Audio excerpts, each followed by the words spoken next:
원, 투, 쓰리, 에이.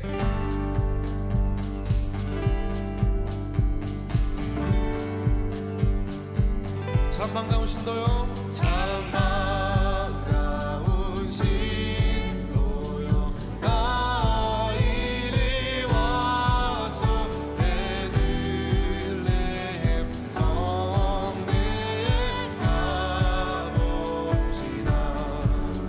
저 구유에 누이신 아기를 보고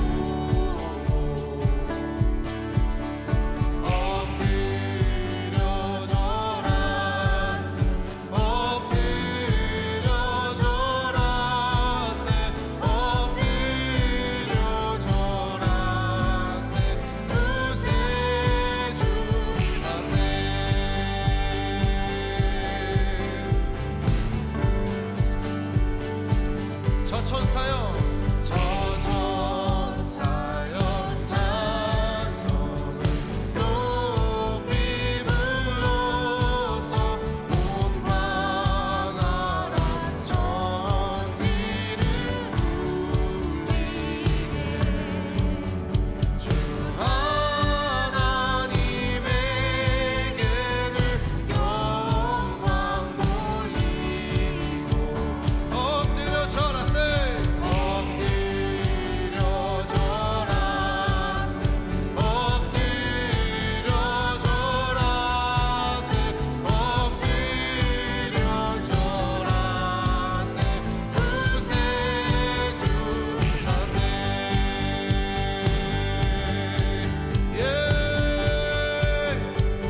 여호와의 말씀이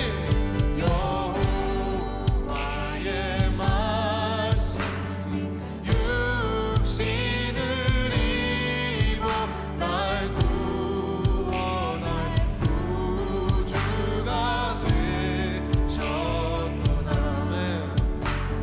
그 감사한 찬송을 돌려보내고 엎드려 절하네. 엎드려 절하세. 엎드려 절하세. 구세주. 다시 한번 엎드려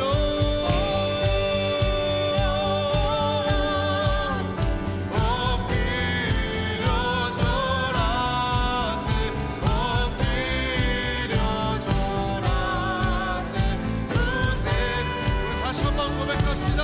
엎드려 절하세.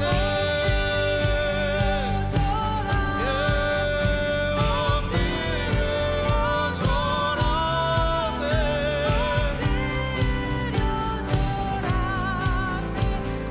구세주 남네.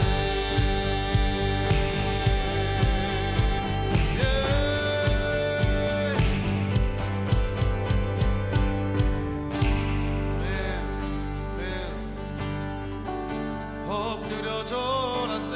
엎드려 절하세. 엎드려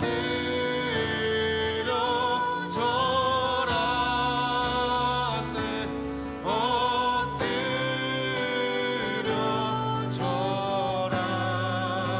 절하세. 구세주 남네. 엎드려 절하세.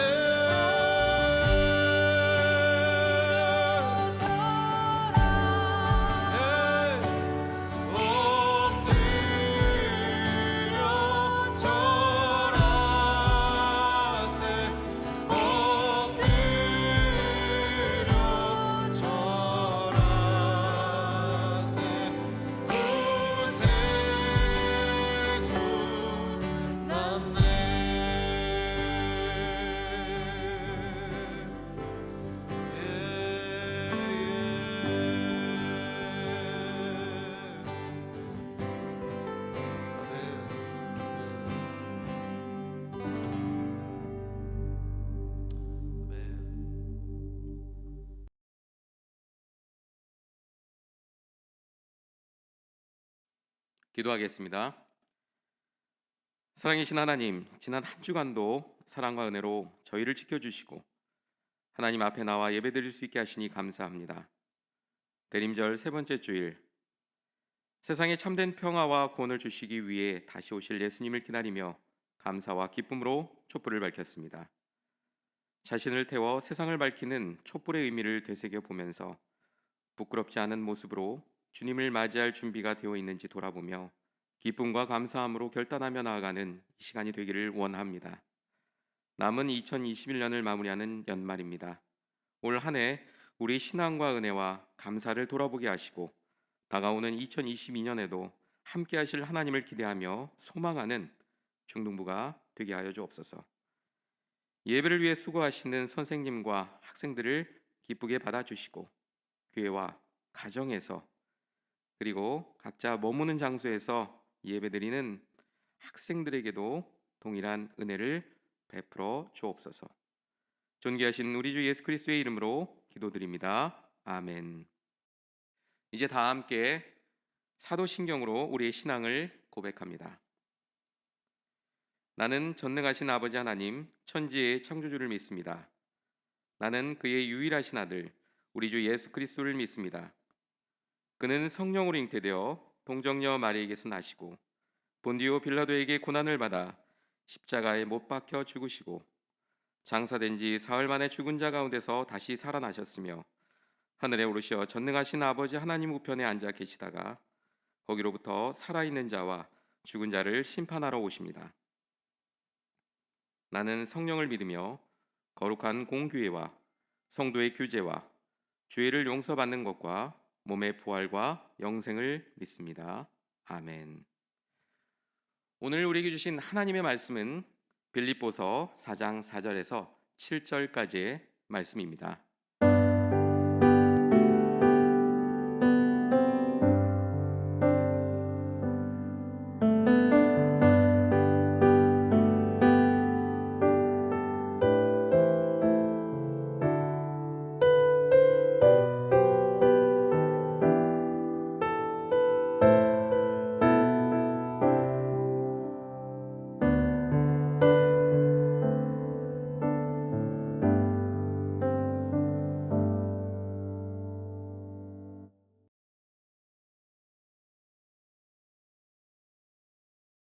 함께 읽겠습니다.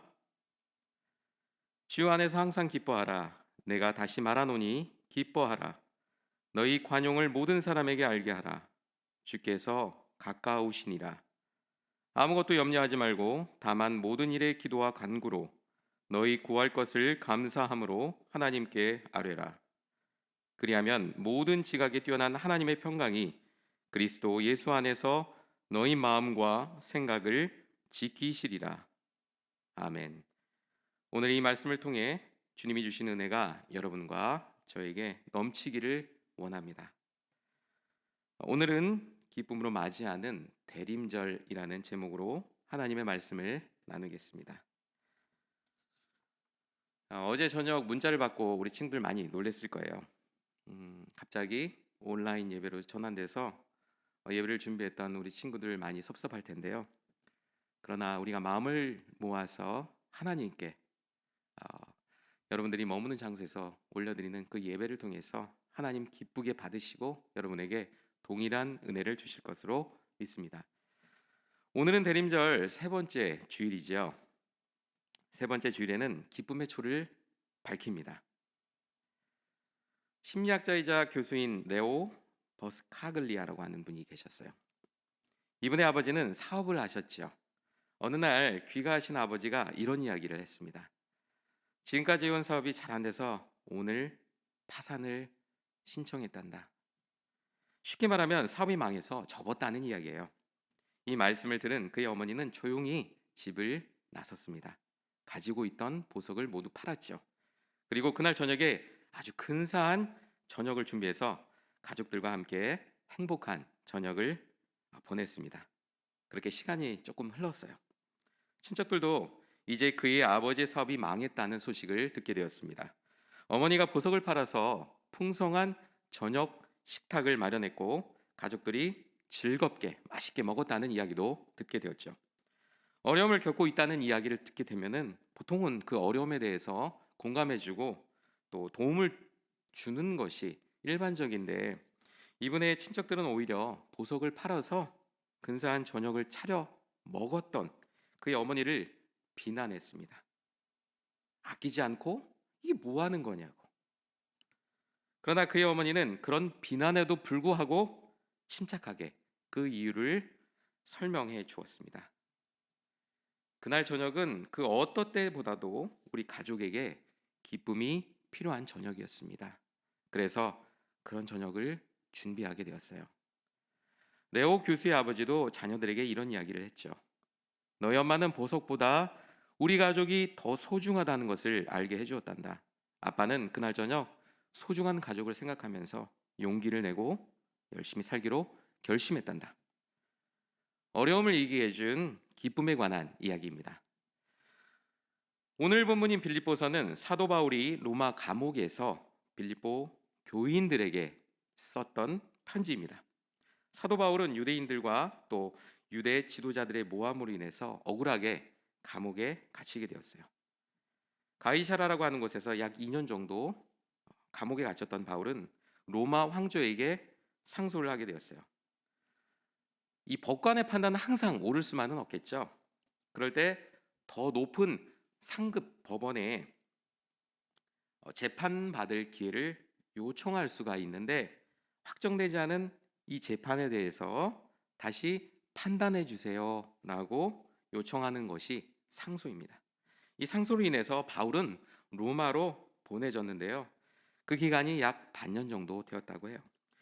로마에 도착해서 다시 감옥에 갇혀 긴 시간을 보내게 되었습니다. 이때 바울이 로마 감옥에서 썼던 그 편지가 빌립보서입니다. 여러분, 감옥에 한번 갇혀 있다고 상상해 보세요. 자유가 없겠죠. 하고 싶은 대로 할 수 있는 것이 거의 없을 거예요.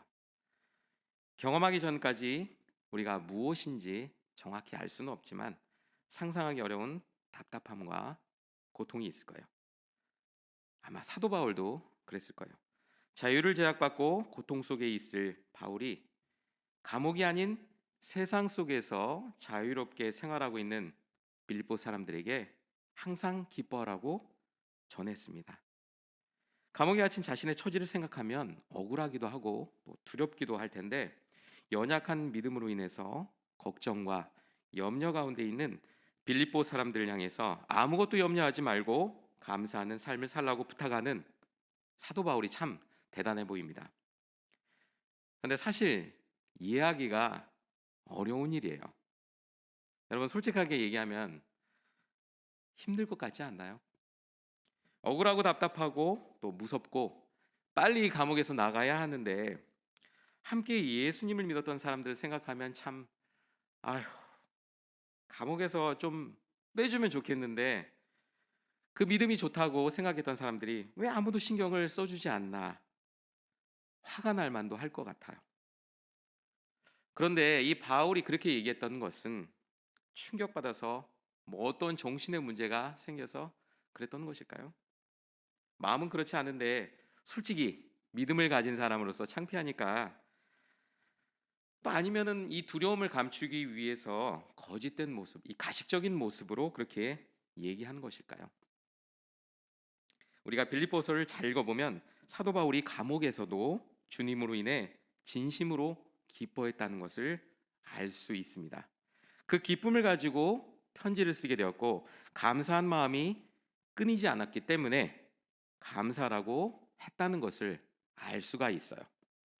기쁨으로 가득했던 사도 바울은 그래서 항상 기뻐하라, 다시 말하노니 기뻐하라고 전했습니다. 본인이 기뻐하지 않고서는 이런 말을 할 수가 없는 거예요. 상황을 보지 않았기 때문에 마음의 중심을 잃지 않았고, 너희 관용을 모든 사람에게 알게 하라고 자신 있게 이야기할 수 있었던 거예요. 두렵고 걱정되고 염려가 될 수는 있었겠지만, 나의 상을 다하시고 또 용기를 주시고 힘을 주시는 하나님이 나와 함께 하신다는 그 믿음을 통해서 더욱더 열심히 기도했을 거예요. 그래서 아무것도 염려하지 말고 오직 모든 일에 기도와 간구로 너희 구할 것을 감사함으로 하나님께 아뢰라고 이야기할 수 있었던 것이죠. 이런 바울의 모습을 보면서 빌립보 사람들이 얼마나 위로받고 감동받고 또 힘을 내며 서로 격려하고 사랑할 수 있었을지 상상할 수 있을 거예요. 지금 우리의 모습을 보면 바울이 살았던 그 시대뿐만 아니라 저개발 국가나 아니면 우리나라와 어깨를 나란히 하는 다른 나라를 보더라도 우리가 좋은 조건, 편리한 환경에서 생활하고 있다는 것을 알 수 있습니다. 그런 우리의 모습에는 감사와 기쁨이 넘치는지 한번 생각해 보았으면 좋겠어요. 상대적이긴 하지만 많이 누리고 있으면서도 사실 너그러운 마음을 갖기는 쉽지 않아요. 물론 하기 싫은 공부도 해야 하고 학원 때문에 여러분의 시간이 많지 않다는 것을 알고 있습니다. 엄청난 스트레스를 받고 있죠. 또 알 수 없는 가정의 문제, 학교의 문제, 친구들과의 문제, 여러 가지 근심과 걱정이 여러분에게도 있을 거예요. 그렇지만 그런 문제들이 조금 해결된다고 해도 다른 근심과 걱정 때문에 마음의 평안을 누리지 못하는 경우가 많습니다. 여러분이 반드시 기억해야 할 것이 있어요. 기쁨과 감사와 또 평안이라고 하는 것은 결코 어떤 환경이나 조건 때문에 생기는 것이 아니라는 것이에요. 한 청년이 육군 소위로 임관하게 되었습니다. 군 복무 중이었죠. 그러나 어느 날 사병의 실수로 인해서 수류탄 사고가 발생합니다. 결국 이 소위는 한쪽 팔을 잃게 되었어요. 입원해서 치료를 받고 있는데 초등학교 때부터 알고 지낸 친구가 있었습니다. 편지를 주고받았고 또 대학에 다닐 때는 여자친구가 되었습니다. 그 여자친구가 소식을 듣고 병문안을 온 거예요. 붕대를 칭칭 감고 있는 그 모습을 보고 여자친구와 이 육군 소위는 한동안 말을 하지 못했습니다. 이 사람은 여자친구를 너무 사랑했어요. 팔을 잃어버린 지금 이 순간이 너무 비참하지만 후회하지 않기 위해서 확인해야 할 것이 있었죠.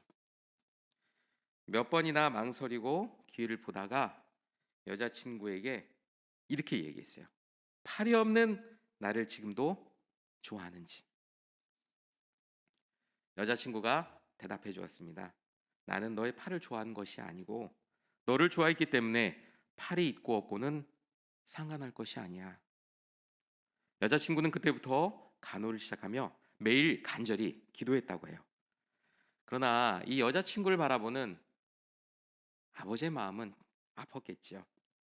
평생 한쪽 팔이 없는 그 남자와 살아야 하는 이 딸을 보려고 하니 마음이 매우 아팠기 때문이에요. 딸에게 그 남자를 포기하고 새로운 사람을 만나라고 이야기했습니다. 딸은 아버지의 말 듣고 이런 이야기를 했어요. 아빠, 그래서는 안 되겠지만 만약에 아빠가 팔 하나를 잃어버린다면 엄마가 아빠를 떠나는 것이 옳다고 생각하세요?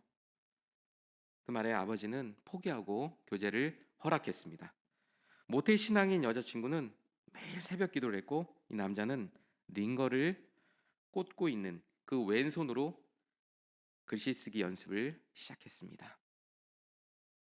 상황은 비록 좋지 않지만 매일 기도하며 서로를 바라보고 기쁜 마음이 생겼지요. 희망이 생겼어요. 시간이 조금 흘러서 애경이라고 하는 기업의 면접 시험을 보러 가게 됩니다. 여러분 아마 애경이라는 거 봤을 거예요. 백화점도 있고 또 여러 가지 비누나 화장품 같은 것들 만드는 회사인데요. 그런데 면접관들이 이 젊은이 한쪽 팔이 없다는 것을 알고 나서 면접을 중단시키고 나가라고 이야기합니다. 이 남자는 서럽고 억울해서 지하철에 확 뛰어들까 아니면 한강물에 빠져 죽을까 이런 생각을 하게 됐습니다. 그런데 다시 마음을 잡고 면접장으로 들어갔어요. 문을 열고 면접관들에게 당당하게 이야기했습니다. 나라의 부름을 받고 동료를 위해 희생하여 제 몸은 이렇게 되었습니다. 그런데 팔이 하나가 없다는 이유로 면접 중에 퇴장시키는 것은 사회의 약자를 보호하고 또 위해주는 좋은 기업이 할 일은 아니라고 생각합니다. 그리고 일은 손으로 하는 것이 아니라 머리로 하는 것이라 생각합니다. 면접관님들도 저와 같은 자식이 있다면 한번 생각해 보세요. 면접에서 이런 대우를 받았다면 기분이 어떠시겠습니까? 하나만 부탁을 드리고 가겠습니다. 나중에 저와 같은 지원자가 면접을 보는 일이 있다면 그때는 면접 중단 없이 똑같이 면접을 보게 해주세요. 갑자기 불쑥 들어와서 죄송합니다. 그럼 안녕히 계십시오. 면접장은 일순간 조용해졌어요. 그때 애경의 회장님이 뛰어나와서 그를 부르고 결국에는 이 남자 합격 통보를 받게 되었습니다. 그렇게 합격 통보를 받은 이분은 후에 린스하고 샴푸를 하나로 묶어서 더 효과를 좋게 만든 하나로 샴푸를 개발했고 20세에서 80세까지 사용할 수 있는 2080 치약을 개발했습니다. 그리고 영상 통화를 가능하게 하는 KT의 쇼, 아마 옛날에 나온 건데 우리 친구 기억하는 친구가 있을 거예요. 쇼라고 하는 앱을 개발하는 등의 큰 업적을 세워서 부사장의 지위에까지 오르게 되었습니다. 이분의 이름은 조서환이라고 합니다. 좋은 조건, 좋은 환경에도 감사하지 못하고 기뻐하지 않는다면 불행한 사람이 됩니다. 반대로 환경과 조건과 상관없이 기뻐하고 감사하면 행복한 사람이 됩니다. 그런데요, 더 나아가서 어려운 환경 가운데에서도 감사하고 기뻐하는 삶을 살 수 있다면 그것은 정말 행복한 삶일 거예요. 그리고 하나님이 기뻐하시고 축복하는 삶이 됩니다. 예수님이 이 땅에 오신 것이 바로 이런 축복을 여러분과 저에게 주시기 위해서입니다. 예수님을 믿는다는 것은 기쁨과 감사로 가득한 삶을 살아가는 거예요. 우리 중등부 친구들과 선생님 모두 감사하고 기뻐하며 염려와 근심과 걱정 대신 주님이 주시는 평안을 기다며 살아가기를 바랍니다. 조건이나 주어진 환경이 기쁨과 감사의 결정적인 요인이 아니라면은 과연 무엇이 우리에게 감사와 기쁨을 가져다 주는 것일까요? 먼저 주님 안에 있어야 한다는 거예요. 사도 바울은 말씀과 기도를 통해서 주님과 함께하고 기도와 말씀 안에 머물므로써 주님과 함께했어요. 그래서 감옥이라는 환경과 조건과 상관없이 기뻐하며 감사할 수 있었던 것이죠. 예수님께서 십자가에 피 흘리심으로 우리의 모든 죄뿐만 아니라 우리의 연약함과 고통과 눈물과 또 두려움과 염려도 그리고 수치까지도 모두 감당하시며 죽으시고 다시 부활하셨어요. 그 예수님을 바라보며 그 안에서 그 은혜 안에 머물 때에 기쁨을 누리게 될 수 있지 않을까요? 두 번째입니다. 기도하며 간구하세요. 6절 말씀을 함께 읽겠습니다. 아무것도 염려하지 말고 다만 모든 일에 기도와 간구로 너희 구할 것을 감사함으로 하나님께 아뢰라. 예수님을 믿는다고 어려운 일이 생기지 않거나 염려와 근심과 걱정이 없어지는 것은 아니에요. 그렇지만 우리에게는 기도를 들어주시는 하나님이 계시죠. 그렇지만 우리에게는 기도를 들어주시는 하나님이 계시죠. 여러분의 기도를 들어주시고 문제보다 크신 그 하나님께서 우리의 문제를 작게 만들어 주시고 그리고 극복할 수 있는 용기와 지혜와 도움을 주실 거예요. 그 믿음을 잃지 않는다면 어떠한 상황과 환경과 조건에서도 기뻐하고 감사할 수 있을 것입니다. 대림절을 기다리며 항상 기뻐하고 감사하고 어떤 상황에서도 주님만을 바라보는 여러분이 되기를 축복합니다.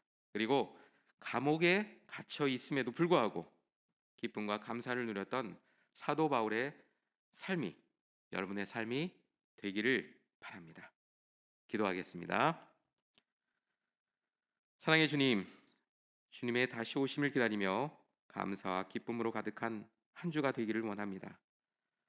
진학과 방학을 앞둔 중등부 친구들에게 새로운 기대와 소망을 갖게 하여 주시고 각자에게 허락하신 그 재능을 발견하여 귀한 역할을 감당하고 사회에 귀하게 쓰임받는 우리 중등부 자녀로 성장하게 하옵소서.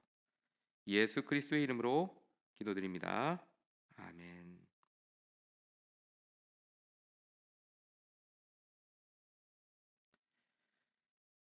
이제는 우리 주 예수 그리스도의 은혜와 하나님 아버지의 크신 사랑과 성령님의 내주하심과 교통하심이 소망과 기쁨 되시는 주님을 더욱 알아가며 말씀대로 살기를 결단하는 중등부 위에 이제로부터 영원까지 함께 하시기를 축원하옵나이다. 아멘.